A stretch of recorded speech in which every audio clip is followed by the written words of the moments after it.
થોડાક સમય પહેલા રાજકોટમાં સૌરાષ્ટ્ર યુનિવર્સિટીમાં એક વિદ્યાર્થી અભ્યાસ કરતો તો મારી પાસે આવ્યો.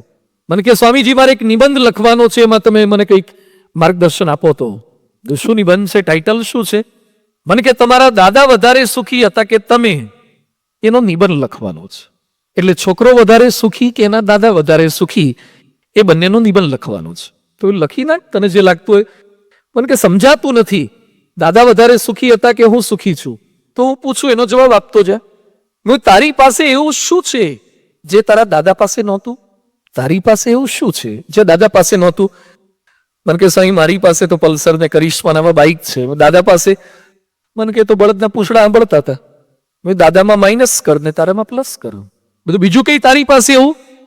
મને કે સાંઈ મારી પાસે તો ફોન છે, આઈફોન છે. દાદા પાસે? મને કે એ તો એ વખતે ડબલાય નહોતા, દોયડા વાળા ને કશું નહોતું. દાદામાં માઇનસ કર, તારામાં પ્લસ કર. બીજું તારી પાસે એવું શું છે?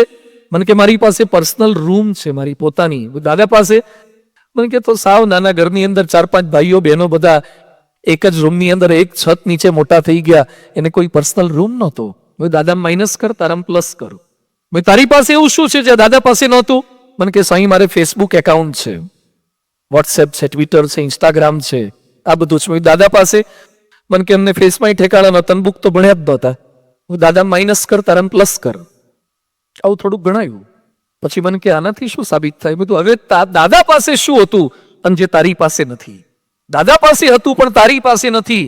મને કે મારા દાદા બહુ હાર્ડવર્કર હતા, મહેનતુ હતા, ખેતી કરવા જાય, છોકરાઓને મોટા કર્યા, તાળી મજૂરી કરી અને મારા બાપુજીને ભણાયા. તું? મને કે હું તો આળસુનો પીર છું, લેઝી છું. તારા માઇનસ કર, દાદામાં પ્લસ કર. દાદા પાસે બીજું એવું શું હતું? મને કે મારા દાદાને કોઈ ગમે તે બોલી જાય, કહી જાય, ખકડાઈ જાય, છતાં ખોટું નહોતા લગાડતા. તારે?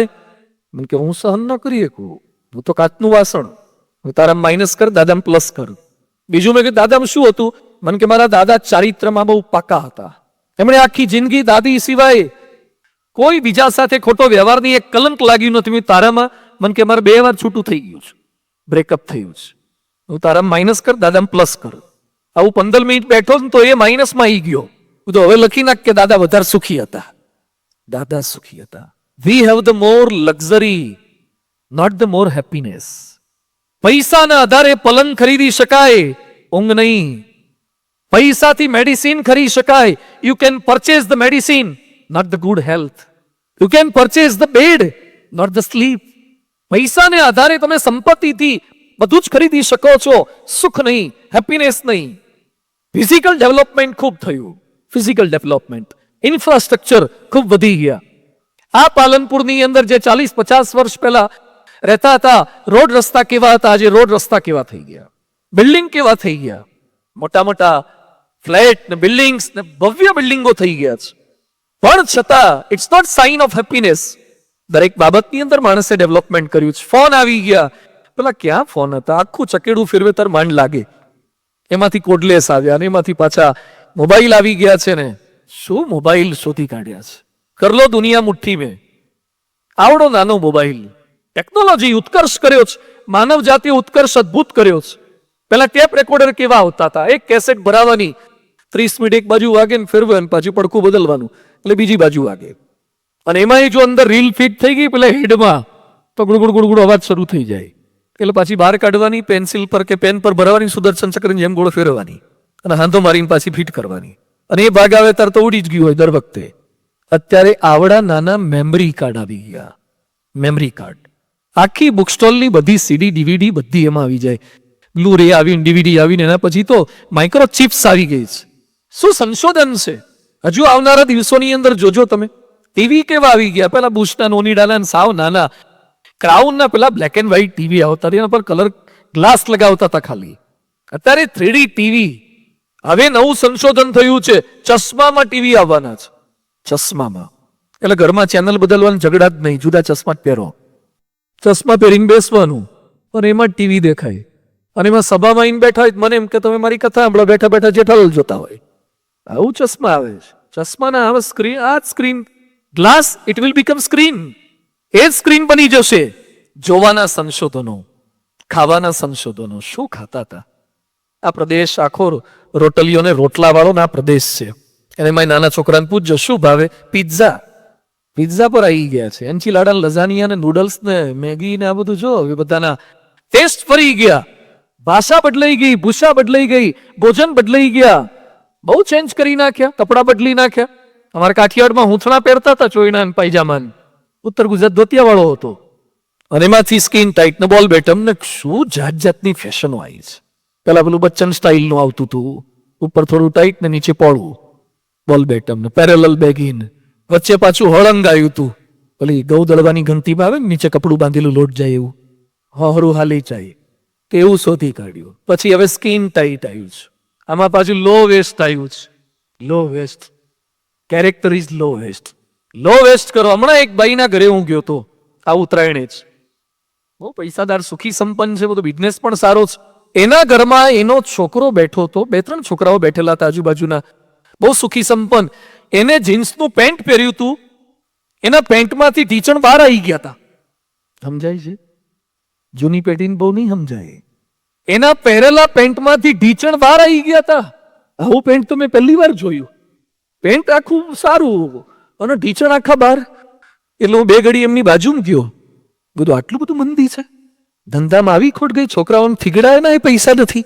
મને કે સ્વામી બોલતા નહીં, આ 12,000-15,000 નું પેન્ટ છે. પહેલા જેની પાસે પૈસા નહોતા એ ફાટેલા પહેરતા હતા, આજે જેની પાસે પૈસા છે પણ આબરૂ નથી ને એ ફાટેલા પહેરે છે. પૈસા વધી ગયા, આબરૂ નથી, ઇજ્જત નથી, શરમ નથી, સંકોચ નથી, ખાલી વટ મારવા જ એટલે કપડા પહેરે છે. કપડામાં ડેવલપમેન્ટ કરી નાખ્યું, ખાણીમાં કર્યું, પીણીમાં કર્યું, હેરસ્ટાઈલો બદલી નાખો, બહુ જ કરી, હેરસ્ટાઈલો બદલી નાખી. ડેવલપમેન્ટ છે, બરાબર છે, વિકાસ કર્યો છે, ઉત્કર્ષ કર્યો છે, સ્ટ્રક્ચરનો ઉત્કર્ષ છે, સાધનનો ઉત્કર્ષ છે, બરાબર છે. બીજા પશુ પક્ષી કરતા ઘણા આપણે આગળ નીકળી ગયા છીએ, છતાં પણ ખૂટતું તત્વ શું છે? ન્યુયોર્કની અંદર ન્યૂ બ્રોન્ક્સ નામનો એક એરિયા છે, ત્યાં પ્રાણી સંગ્રહાલય છે, ઝૂ છે. અમે લોકો પણ ત્યાં જઈ આવ્યા છીએ ન્યુયોર્ક ગયા ત્યારે. અલગ અલગ પ્રકારના સિંહ ને વાઘ ને ચિત્તા ને બધા ત્યાં રાખેલા છે. અને દરેક પાંજરા ઉપર કેપ્શન મારેલું, લાયન ફ્રોમ આફ્રિકા, એક સાઇટ વેઇટ બધું લખેલું હોય. માણસ જોતો જોતો જાય, પશુ પક્ષીઓને જોતો જોતો જાય, છેવટે પ્રાણી સંગ્રહાલયમાંથી બહાર નીકળે અને એક મોટી સાઈઝનો અરીસો આપવામાં આવ્યો છે. અને અરીસો જોવે તો બધાને ગમે. સુરેશ દલાલે લખ્યું છે, કાંસકીને દર્પણ થયા યુવાનોને અર્પણ, બસ હવે તો ચોળીને ચણિયાતણા શણગાર બાકી છે. શિર પર વાળના પટિયા, કાનમાં બુટિયા, બસ હવે તો નાજુક પગે ઝાંઝરતણા જણકાર બાકી છે. અરીસો બધાને ગમે છે. અરીસામાં જોયા પછી માણસ વેળ સેટ કરવા લાગ્યો, ઇન સેટ કરવા લાગ્યો. છેવટે નીચે એક લખેલું વાક્ય વાંચ્યું ને તો ઉદાસ થઈ ગયો. What was that sentence? વાક્ય શું લખ્યું હતું? Now you are looking at the most ferocious animal of the world. તમે અત્યારે વિશ્વના સૌથી જંગલીમાં જંગલી પ્રાણીને જોઈ રહ્યા છો.